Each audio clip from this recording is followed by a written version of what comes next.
Muchas gracias, muy buenas tardes a todos los amigos de Universitas Fundación. Agradecer por permitirme compartir algunos criterios en esta tarde de jueves y en forma personal al doctor Iván Mirabal, a todos los amigos que colaboran en esta cruzada, yo le llamo de divulgar el derecho laboral, ¿no? Creemos, como ya lo dijo nuestro directo colega, el doctor Mirabal, creemos que en este momento el elemento de la fuerza mayor, dada la pandemia, ha generado una serie de, digamos, escenarios de no solo de análisis, sino de aplicación, ¿no? Si hacemos un recuento que hace estos técnicos de la CEPAL, han hecho digamos, una lectura de lo que ha ocurrido el año 2020 con la pandemia y ellos han identificado, han focalizado la problemática de la fuerza mayor como un elemento de causa casi necesaria, dicen algunos expertos, en el tema del desempleo o causa justificada en el tema del desempleo en América Latina, ¿no? Nosotros, desde la visión estrictamente académica, queremos ser exquisitos en esa descripción, por supuesto, cualitativa de lo que representa la doctrina, la doctrina laboral en el tema de la fuerza mayor, es que pretendemos no distanciar ni generar, digamos, espacios que sean, digamos, inconciliables, sino más por el contrario, generar puentes, generar niveles en los cuales se pueda concertar el tema de la fuerza mayor y, por supuesto, manejando el tema de los principios de progresividad, etcétera, que imbuyen al tema laboral, ¿no? No es otra la intención con este modesto trabajo que me permito poner a conocimiento de este ilustrado auditorio, ¿no? Es importante cuando hablamos del tema de la eh, fuerza mayor en materia laboral, hacer una retrospectiva, ¿no? Esto tiene una base fundamental en el hecho de los grandes acontecimientos que se han dado en el mundo, ¿no? Si bien, digamos, vamos a poder ver cómo la OIT surge, emerge, el propio derecho del trabajo emerge orgánicamente a partir de esa tragedia que ha sido la Primera Guerra Mundial y lógicamente el Tratado de Versalles que ha permitido ese avance importante, ¿no? Luego el tema, digamos, en el ámbito también de la Carta del Atlántico, que ha sido generada por la Segunda Guerra Mundial. Y creemos que ojalá la pronta, digamos, el pronto final de esta pandemia también se genere un otro instrumento social que permita reafirmar los derechos laborales, permita ver con un prisma absolutamente diferenciado el tema del derecho laboral. Lamentablemente los modelos que se han presentado en nuestros países, me refiero básicamente a estos modelos llamados liberales o bueno, como quiera entenderse, de economía abierta, siempre han estado, digamos, ligados a temas muy huraños con el elemento laboral, ¿no? Ese aspecto creo que debemos nosotros, de alguna manera, tratar de reafirmar las bases del derecho laboral y, por supuesto, generar a partir de esta pandemia elementos que nos permitan, por supuesto, tener un escenario importante, ¿no? Debemos referir que todos los derechos laborales tienen una prevalencia, ¿no? Una prevalencia de interés superior, son derechos especiales y por lo tanto no están sujetos al razonamiento común, ¿no es cierto? El elemento objetivo de su tratamiento tiene que ser sobre la base de la protección. Y es así que cuando escudriñamos un poco en la historia, vamos a ver que ha sido precisamente la corriente francesa, por lo menos es lo que tenemos documentado, con estos antiguos secretarios de la OIT, ¿no? Inicialmente Pierre Laroque habló del tema de la fuerza mayor y el distanciamiento, por supuesto, no solo conceptual, sino el distanciamiento causalista en el ámbito laboral, ¿no? Es importante dos elementos que nos dice Pierre Laroque, que creo que son el cimiento para lo que más adelante se llama la doctrina de la fuerza mayor laboral, establecer que los sujetos de la relación laboral no son iguales. Por eso es que nos separamos del derecho común y generamos el derecho laboral, ¿no? Es decir, esa desigualdad entre capital y trabajador se va a compensar con la protección normativa. Y esa protección normativa, como lo vamos a ver más adelante, establece lógicamente manejar o extirpar, dice Pierre Laroque, extirpar el tema sinalagmático del contrato de trabajo, ¿no? Arrancar del clásico contrato civil y generar en el contrato de trabajo un elemento protectivo en el objeto del deber ser del vínculo jurídico, ¿no? Creemos que ese avance, que seguramente debe ser la consumación de estudios de gente entendida en leyes, en ese entonces en la OIT, que ha permitido de alguna manera, digamos, asentar la doctrina, ¿no? Más adelante, ya entrados los años 60, inicio de los años 70, David Morse, un norteamericano también importante, ex secretario general de la OIT, establece otros dos elementos que le da la fuerza mayor laboral, le da una consistencia mucho más importante. Dice que no es suficiente clasificar la fuerza mayor en materia laboral. Lo importante es identificar el objeto que se pretende a través de la doctrina, de la ley, de la jurisprudencia, de todos los elementos que conjugan el derecho del trabajo, ¿no? Y identifica fácilmente que la fuerza mayor va a generar un jus variandi en el objeto del contrato de trabajo y consecuentemente ese elemento es el que tiene que protegerse a través de la norma internacional, a través de la norma nacional, a través de las iniciativas internacionales, la solidaridad internacional, que hace énfasis este profesor Morse y que lógicamente llevan a conjugar más adelante y a una doctrina mucho más sólida, mucho más cimentada en temas jurídicos, de base económica sí, pero en temas jurídicos que van a permitir luego a la OIT, a la propia Organización Internacional del Trabajo, lanzar algunos matices, ¿no? España, estoy citando en la parte escriturada de esta charla, España es uno de los países que ha logrado, digamos, mayor en Europa inicialmente, una mayor consubstanciación a través del Estatuto de los Trabajadores sobre el tema de la fuerza mayor. Sin desmerecer, por ejemplo, la feliz iniciativa de la corriente alemana que ha permitido desde los años 60 dar una dinamicidad propia al tema de la fuerza mayor, ¿no? Emergente de los temas pendulares económicos que vivió ese continente y particularmente Alemania, ¿no? Consecuencia de la Segunda Guerra Mundial. Entonces, creemos que todos estos factores, por supuesto que no podemos desconocer tampoco la corriente anglosajona, ¿no? Que muy sustantivamente ha ido a definir la fuerza mayor en materia laboral como una causa, como la identificación del nexo de causalidad en el tema de lo que va a generar el efecto jurídico de la fuerza mayor, ¿no?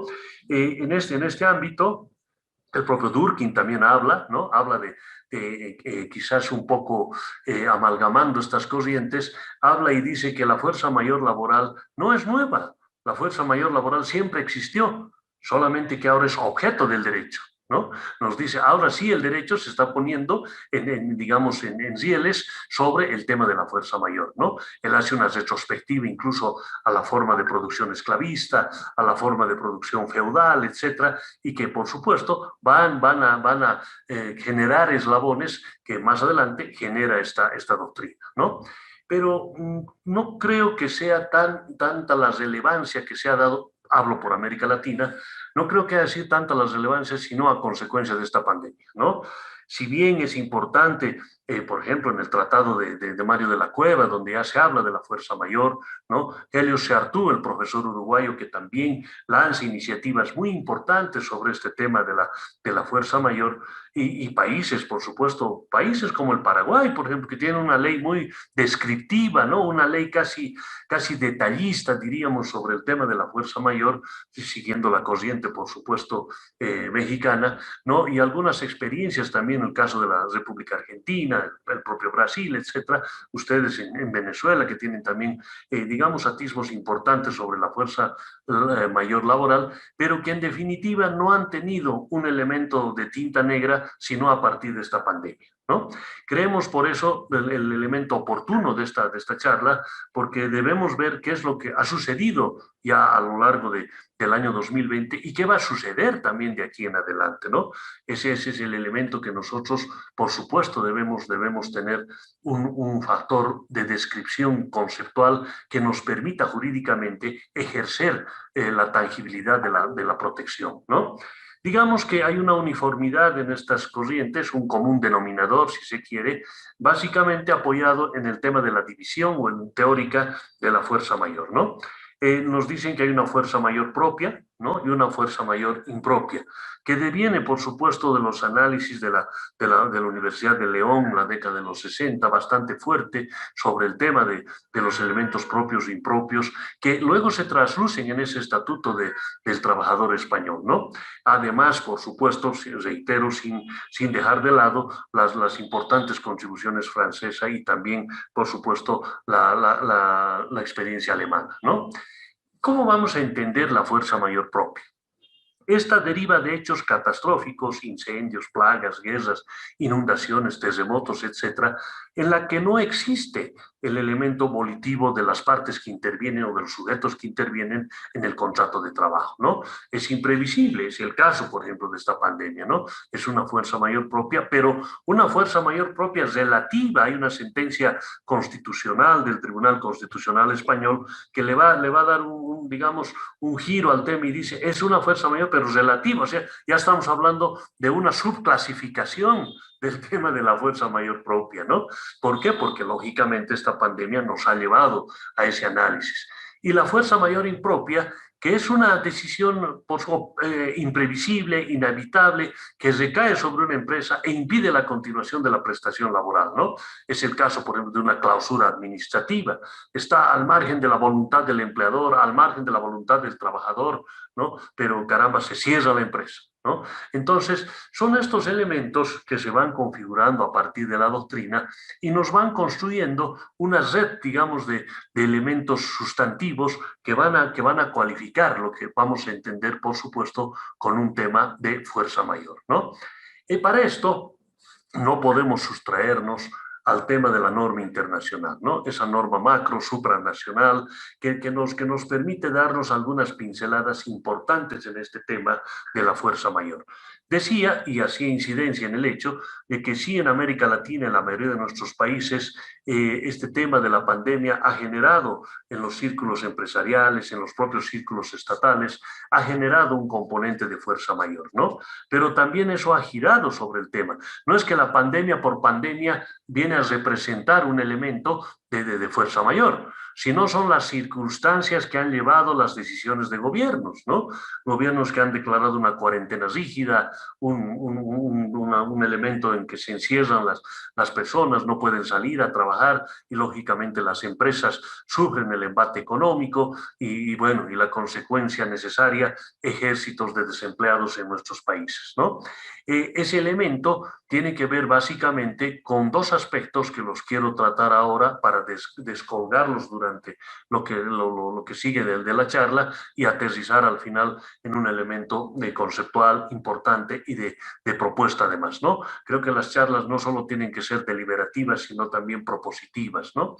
El elemento de manejo en Europa, en la mayoría de los países europeos, en muchos países también asiáticos, en los Estados Unidos, en gran parte de los estados, hay leyes federales también sobre este tema en los Estados Unidos, y algunos países de Latinoamérica, como es el caso, por ejemplo, de la República Argentina, algún matiz por ahí del tema uruguayo, etcétera, donde, digamos, temas importantes del efecto de la pandemia, que es el desempleo, han sido subsumidos por una parte del Seguro Social, que es precisamente los subsidios de desempleo, ¿no? Es decir, aquel matiz que le da la Seguridad Social, importantísimo en este momento, a la gente que queda desempleada, a la gente que queda parada, y que como consecuencia, lógicamente, le dan un barniz de protección, y en ese escenario es necesariamente donde interactúa el Seguro Social. Ya no es el empleador, no es digamos, el propio empleador el que va a cubrir con el total de la prestación económica del salario, sino que va a cubrir, digamos, en una parte el Estado, ¿no? Vean ustedes, por ejemplo, la experiencia portuguesa, que me pareció muy interesante. Un 33% del salario del trabajador durante la pandemia ha cubierto el empleador. Es decir, que un 33% para evitar el desempleo le cubre el empleador. Un otro 33% le cubre el subsidio de desempleo del Seguro Social. Otro 33% le cubren estos subsidios que están dando los estados, los gobiernos, digamos, a grupos sociales vulnerables o grupos colectivos sociales para poder hacer frente a la pandemia. De tal manera que advertimos que el trabajador, caramba, está recibiendo casi el 100% y no ha sido desempleado, ¿no? Vean el elemento instrumental. Hay algunos países que es el 100%, sí, por supuesto, el 100%, del caso de España, ¿no? La declaración de la autoridad administrativa con el tema del desempleo le están dando el 100%. Entonces, ¿qué identificamos?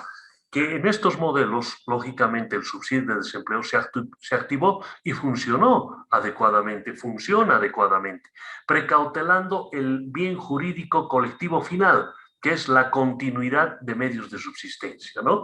Entonces, estos elementos son los que tenemos que descolgar de esta red, de esta malla de norma internacional para poder construir, por supuesto, elementos previsionales positivos, ¿no? Hablo un poco por mi país, Bolivia. Nosotros desde el 2010 tenemos una constitución que previene el subsidio de desempleo, ¿no? A 11 años de esa constitución, lamentablemente no tenemos en este momento una entidad, ¿no? En lo que sí se han puesto de acuerdo, y vale la autocrítica, ¿no? En escenarios como este. En lo que sí se han puesto de acuerdo abogados de sindicatos, abogados de empresarios y políticos en mi país, es en no implementar el subsidio de desempleo. Viene la pandemia y los tres estamentos se golpean cabeza con cabeza porque dicen, caramba, debiéramos haber insertado esto que ya estaba en la Constitución, ¿no? Y que lamentablemente no lo hicimos. Lo mismo pasó con el teletrabajo, ¿no? El teletrabajo en mi país, entidades académicas como la Asociación Boliviana de Derecho del Trabajo, la propia Academia de Derecho Laboral, durante más de 20 años van persiguiendo la tipicidad del teletrabajo, porque en países como el mío, el teletrabajo tiene un espacio importante, ¿no? Y al no estar normado, lógicamente, el teletrabajador se veía o se ve todavía aún vulnerado en sus derechos, ¿no? Pero lo que no han hecho sindicatos, lo que no han hecho empresarios y no han hecho políticos, ha hecho la pandemia. El gobierno que administraba el año pasado mi país ha tenido que dictar un decreto del teletrabajo, ¿no? Por supuesto, perfectible, con muchos problemas, pero que en definitiva es una norma, ¿no? Y bueno, ahora tenemos una norma sobre teletrabajo, ¿no? Estimamos que ya en el desarrollo de lo que viene de esta pandemia también se incorpora el tema del subsidio de desempleo. Y esta es una radiografía a la mayoría de nuestros países. Hoy por hoy en mi país no se está decretando una cuarentena rígida precisamente por el factor económico, porque hay mucha gente, trabajadores autónomos, trabajadores cuentapropistas, independientes, etcétera, que caramba, dependen pues por supuesto de la generación del dinero diario para su sustento. Entonces encontramos una especie, digamos, de conflicto, ¿no? Entre el derecho a la alimentación y el derecho también a la vida, porque por ejercer el derecho a la alimentación activan su negocio, etcétera, su actividad laboral, y resulta que asumen la pandemia y bueno, caramba, estamos en otro problema, ¿no? En un problema ya de salud pública, etcétera. Entonces, estos elementos son los que, por supuesto, tienen que merecer un análisis sobre la base de esta malla normativa que primero nos permiten los organismos internacionales, las normas internacionales, y dado el elemento vinculatorio de estas, y también, por supuesto, más adelante se tendrá que ser la norma nacional, ¿no? La Declaración de los Derechos Humanos identifica un elemento importante, ¿no? En su artículo 23, además de tipificar al trabajo como un derecho humano, ya no es un derecho común, ya es un derecho humano, y digamos en una especie de triple dimensionalidad también, ¿no? Porque es un derecho que va ligado a la norma internacional, a una declaración internacional. No, miren que esta norma es del año 48, ¿no? Entonces va ligado a una norma internacional, va ligado también como un mapa para la construcción de los otros instrumentos internacionales, y por supuesto una luz para la norma interna, o la norma nacional, la norma interna, ¿no? Porque todos los países signatarios de esta declaración lógicamente no se pueden sustraer, ¿no?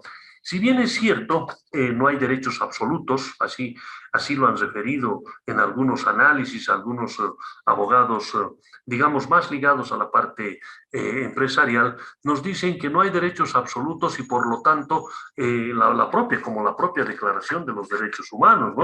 Nos refiere, lógicamente, que no puede afectarse los derechos de otros. Pero aquí no estamos hablando de un derecho individual, acá estamos hablando de un derecho colectivo, acá estamos hablando, por supuesto, de estos factores que son importantes hoy por hoy en materia laboral, que es la prevalencia del interés superior. ¿Cuál es la prevalencia del interés superior? Es precisamente los medios de subsistencia, ¿no? Y esto describe de manera exquisita el artículo 25 de la Declaración de los Derechos Humanos, cuando nos dice que, por supuesto, que en estos casos de pérdida de medios de subsistencia tiene que haber una protección, ¿no? Tiene que haber, por supuesto, una continuidad de esa subsistencia de las personas. Por lo tanto, el desempleo como consecuencia de esta pandemia ya no viene a ser un elemento simplemente causalista, ya no viene a ser las disposiciones legales que emanan los estados, los gobiernos, ya no viene a ser simplemente un mecanismo de confinar a la gente y que, bueno, no se contagie, sino que además ya no va a trabajar y consecuentemente la empresa ya no genera la actividad económica, va a tener que cesar y el desempleo viene inmediatamente. Está bien, pero nos está refiriendo, nos está encapsulando, focalizando la norma internacional que existen dos elementos. Primero, del 23, la protección contra el desempleo. Segundo, la continuidad de medios de subsistencia. Elementos que los estados, los gobiernos no pueden sustraerse y también los empleadores, porque el empleador también tiene que coadyuvar a generar esas alternativas de opción económica, como es el subsidio del desempleo. Tiene que generar, por supuesto, a través de la solidaridad económica, enseguida vamos a ver la otra norma internacional, que permita, por supuesto, en un ámbito de construcción de una, digamos, de un tejido normativo que también proteja a la empresa, porque nosotros desde la visión académica no solo podemos ir en una defensa absolutista, por supuesto que no vamos a ir a un tema subjetivo, sino más por el contrario, objetivo de la consecuencia de la pandemia, ¿no? El otro instrumento importante es la Declaración Americana de Derechos y Deberes del Ciudadano, ¿no? Esta declaración, que ha tenido muchas modulaciones, como conocemos, ¿no? Nos habla también del tema de los medios de subsistencia. Es decir, que aquí va a reforzar, va de alguna manera no darle simplemente un matiz, sino le va a dar una guía a la Declaración de los Derechos Humanos dirigida ¿a qué? A la consistencia de los medios de subsistencia, ¿no? Y el Pacto Internacional de Derechos Económicos, Sociales y Culturales, que nos va a inyectar transversalmente muchos principios que creo que son importantes en este momento. Se habla de la cooperación internacional, ¿no? Acá yo quiero hacer un análisis que deviene de la propia OIT y de algunos organismos también, por supuesto, digamos, internacionales, sobre el tema del nexo de causalidad. Hay responsabilidades mayores, hay responsabilidades medias y hay responsabilidades también atenuadas en el tema de la pandemia, ¿no? La mayor la tendrán, por supuesto, quienes no han puesto límite oportuno a la pandemia, no le han puesto la seguridad o la bioseguridad que se quería en su momento y consecuentemente esto acarrea pues una responsabilidad, ¿no? Conjugamos el principio de cooperación internacional entre los países que sí pueden tener, digamos, posibilidad en este momento de una vacuna colectiva, de una vacuna universal. Pero ¿qué pasa con los países, digamos, de menor desarrollo, de economía dependiente, que por supuesto no tenemos acceso a las vacunas? Entonces creemos que la cooperación internacional como principio debiera hacerse tangible y reafirmarse.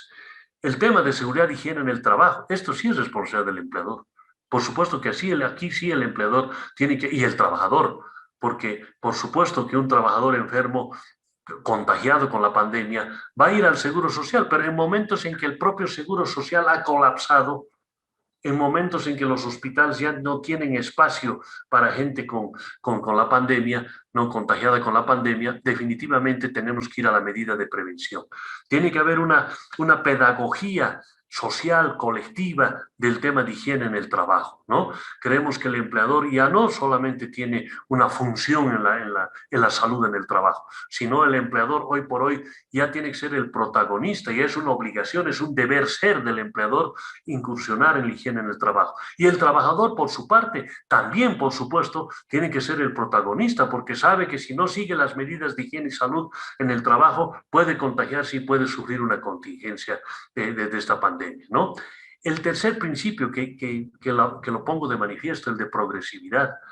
No podemos, y de ahí el título de la charla, no podemos nosotros inmiscuirnos en un elemento civil, ¿no? Que pasa en muchos países, es decir, de la fuerza mayor civil, ¿no?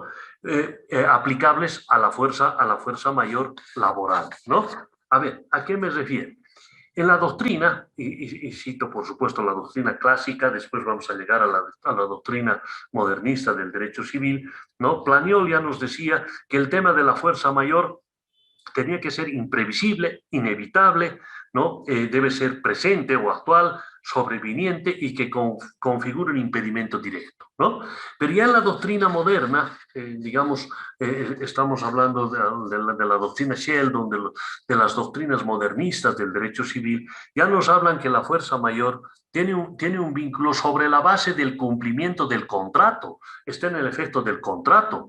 Si yo me presto un dinero y en el contrato, en el acto bilateral sinalagmático que es para materia civil, no se ha previsto que una fuerza mayor pueda impedir el cumplimiento de la obligación de dar, es que en ese caso, por supuesto que sí se puede aplicar la fuerza mayor, ¿no? Entonces, le da una cualificación diferenciada a lo que representa el elemento de, digamos, de fuerza mayor en materia civil. En cambio, en materia laboral, no. Porque en materia laboral estamos además trabajando sobre objetos diferenciados. En materia civil, el objeto del derecho, el objeto del contrato, etcétera, son bienes materiales, son bienes patrimoniales. Esa es la parte del objeto de la fuerza mayor. Si yo incumplo mi contrato con una entidad bancaria, no obstante estar pactada, y viene la pandemia, le voy a pedir plazos, etcétera, muy bien, no obstante los plazos, no voy a cumplir esa mi obligación de dar. Entonces, como consecuencia necesaria, me va a venir, pues, por supuesto, el remate del bien, ¿no? Porque en la mayoría de nuestros países, creo que en todos, ya se ha superado el elemento ese de cárcel por deudas. Y por lo tanto, ¿dónde va a caer la responsabilidad? Al patrimonio, ¿no? En cambio, en materia laboral, no.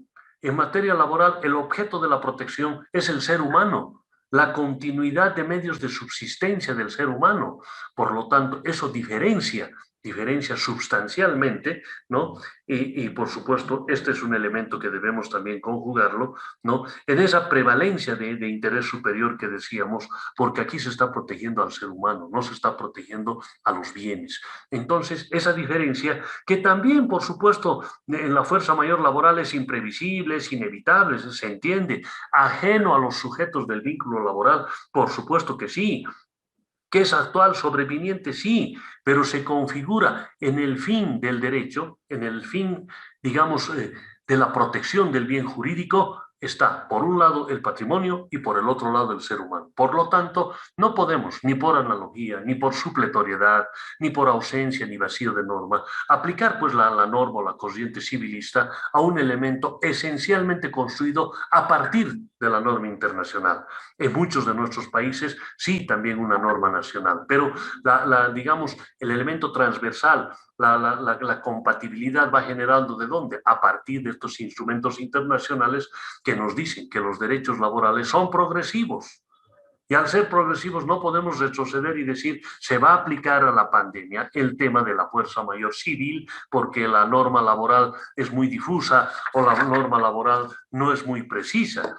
Al extremo se llega en este debate que miren que algunos profesores, por supuesto, de una corriente muy civilista, refieren como fuente para aplicar la norma, perdón, la fuerza mayor de la pandemia como causa de despido o de desvinculación, por ejemplo, el convenio 29 de la OIT. Cuando este convenio evidentemente habla de la fuerza mayor, pero ¿habla en qué? Habla en circunstancias de excepción, cuando existe, digamos, una situación de guerra, cuando hay una voluntariedad de la gente, por supuesto, para incorporarse a un conflicto bélico, qué sé yo, a un elemento de salvataje en tema de tragedias, terremotos, etcétera. Por supuesto, se está poniendo un elemento ahí de fuerza mayor, pero a ese tipo de acciones, ¿no? A un tema de una pandemia, ¿no? La pandemia tiene otra característica.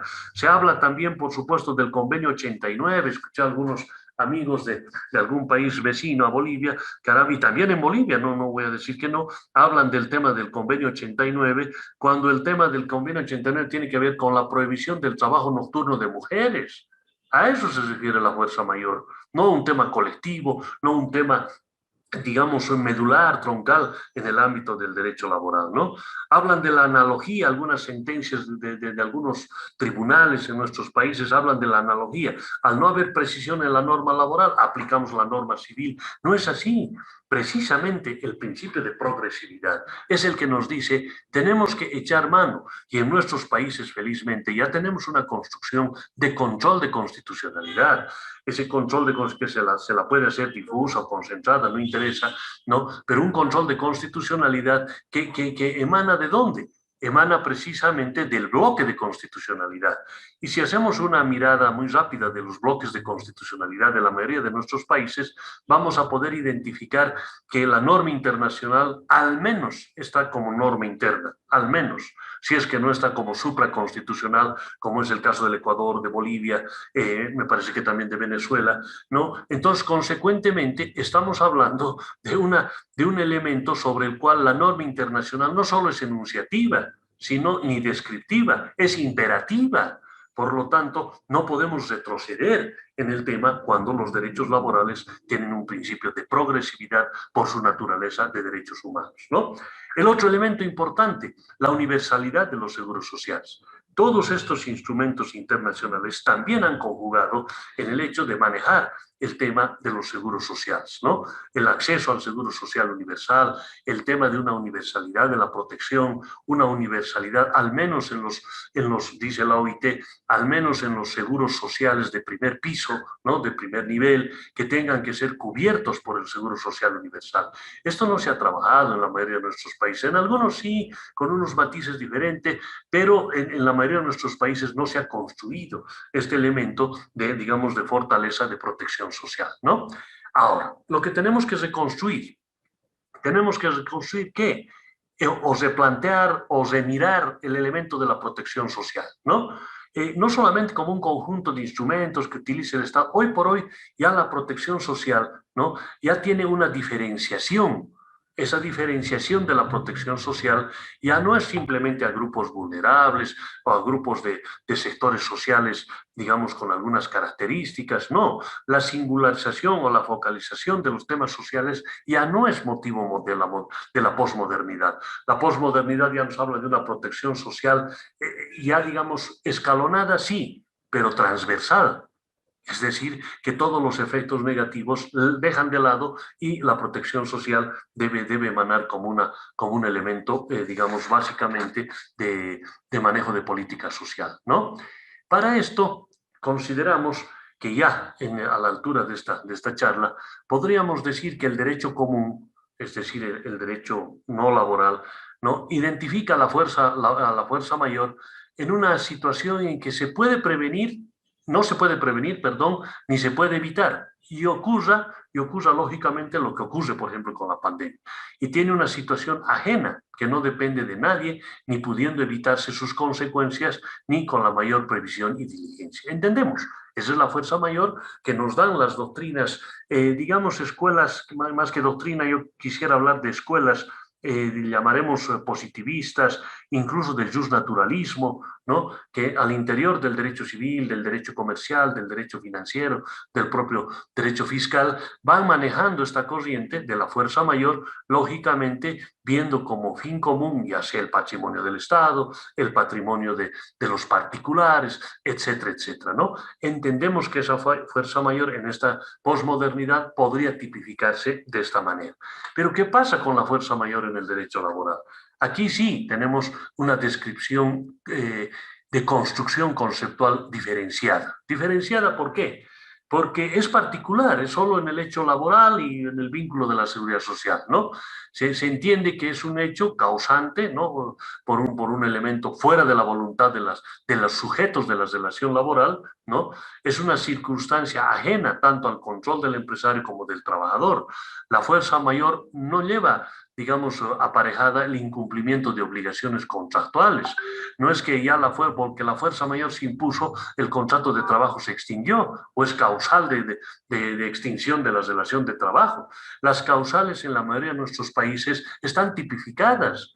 Y al estar tipificadas, por lo menos en la mayoría de nuestros países, no vamos a encontrar como causal de desvinculación la pandemia, porque no la hay, ¿no es cierto? Entonces, por supuesto, porque es un hecho superior, es un hecho imprevisible. Entonces, se debe asumir la prevalencia del interés superior del bien jurídico inherente a la continuidad de medios de subsistencia del efecto de la suspensión o la extinción del contrato de trabajo, ¿no? En el caso de nuestros países, por supuesto, la relevancia, y viene aquí ya la parte, digamos, de recta final de esta charla, debemos considerar cuatro elementos que, a criterio de quien habla, tienen digamos, factores identificados sobre, no solo sobre la tipicidad de la fuerza mayor en derecho laboral, no solo su diferenciación, sino que se debe tomar en cuenta a partir de lo que viene a ser una política social en estos nuestros estados democráticos, Estado social de derecho, en el caso de Bolivia plurinacional, etcétera. Muy bien, pero ¿configurado en qué? En el común denominador colectivo. Por eso pretendemos y creemos identificar dentro de este componente que la fuerza mayor no es aplicable a la pandemia en nuestros países, ¿no? La fuerza mayor, si bien es imprevisible, con esos requisitos de inevitable, ajeno, actual, en fin, que nos da la propia doctrina y nos da también, por supuesto, el elemento de consubstanciación, pero también debemos identificar dos escenarios, ¿no? Por lo menos creemos que los estados deben identificar dos escenarios. Primero, la continuidad y la sostenibilidad de la unidad económica. Eso es importante, ¿no? Hay sectores en los cuales esta pandemia ha golpeado más, servicios de hotelería, servicios de gastronomía, etcétera. Bueno, por supuesto que sí se han visto el comercio mismo, se ha visto muy afectado, ¿no? En cambio, otros sectores, por ejemplo, la construcción, por ejemplo, estas empresas proveedoras de elementos de alimentos, etcétera, tienen otros matices, no han parado. Temas de la salud, temas de la seguridad nacional, etcétera, no han parado. Entonces, lógicamente, siguen generando un tema económico. Entonces, ese elemento heterogéneo es el que tiene que aprender a tipificar cada uno de nuestros países para diseñar esa política estatal. Segundo, la implementación necesaria, la implementación ya digamos inmediata de lo que representan los subsidios de desempleo en nuestros países.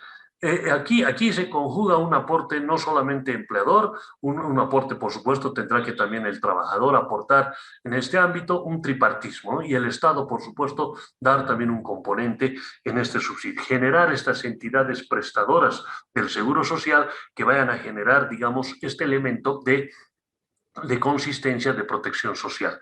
Un tercer factor, ya en esta parte conclusiva, es importante reafirmar lo que habíamos dicho, reafirmar los principios de cooperación internacional. Muchos de nuestros países no van a poder hacer frente a los efectos de la pandemia en el ámbito del despido, de la suspensión o de la interrupción, lo que le vayamos a llamar, en el efecto del contrato de trabajo, en ese jus variandi del contrato de trabajo, si no viene la cooperación internacional. Creemos que esa cooperación, primero, a la unidad económica, debiera dirigirse a la empresa. ¿Para qué? Para que genere la continuidad. Y si no genera, o puede generar de manera muy tenue por este tema de confinamiento, etcétera, caramba, tendrá que ser el Estado, a través precisamente de la seguridad social, que se instrumente este elemento, ¿no? Y por último, un factor que es insoslayable, ¿no? La necesidad internacional de generar un pacto colectivo internacional. Si dos guerras mundiales han sido necesarias para que nazca la OIT, se genera la Carta del Atlántico, creemos que esta pandemia, que ya se ha llevado casi 3 millones de seres humanos, definitivamente también es una tragedia universal, ¿no? En países como el mío, tenemos una alta tasa de mortalidad, lamentablemente. Nosotros hemos tenido una conflagración bélica con el Paraguay el siglo pasado, la década del 30, en la cual habrían muerto, bueno, los bolivianos no somos muchos, ¿no? Pero en esa época peor, pero caramba, habían muerto 50.000 bolivianos cuando Bolivia tenía 4 o 5 millones de habitantes, ¿no? 50.000 personas que murieron, bolivianos que murieron en la guerra, independientemente de los paraguayos, que seguramente es otra cantidad igual, ¿no? Caramba, en este momento, sin guerra, en Bolivia, con 12 millones de habitantes, ya tenemos aproximadamente 15.000 personas muertas, ¿no? 15.000 familias desamparadas, 15.000 personas que han dejado una serie de elementos como consecuencia, por supuesto, de la pandemia, con deudas muchas veces al tema de salud, etcétera. Bueno, una infinidad de consecuencias que trae la muerte. Y otro gran ejército de personas que han quedado discapacitadas. No puede ser posible que en nuestros países, en muchos de nuestros países, no se tipifique como riesgo profesional la pandemia. Bolivia no logra tipificar este tema, no obstante los esfuerzos de algunos sectores, sí valiosos en su intención, pero hasta hoy por hoy los gobernantes no asumen el tema de generar una tipicidad de riesgo profesional al tema de la pandemia, especialmente para los trabajadores que están en riesgo, trabajadores de salud, de seguridad pública, de aseo urbano, etcétera, transporte, que están en un riesgo permanente, ¿no? Y, por supuesto, la tipicidad de un riesgo común que permita, por supuesto, también al resto de las personas que no tienen esa exposición poder tener la protección, ya sea de un seguro de salud, ya sea de un seguro, de una pensión en caso de invalidez, ¿no? Entonces, estos elementos creemos que es importante conjugarlos a través y aterrizar la idea final en un pacto internacional. Creo que es importante que países de Latinoamérica, instituciones de mesa de análisis como es Universitas Fundación, seamos los que vayamos a promover el tema de un gran acuerdo, de un gran pacto social del siglo XXI que permita que estos temas de salud, que estos temas de extinción de la relación de trabajo, estos temas que van como consecuencia en el efecto del desempleo, etcétera, etcétera, se permita, por supuesto, generar mejores condiciones de vida para los ciudadanos de América Latina. Muchísimas gracias, distinguidos colegas. Muchas gracias, doctor Mirabal.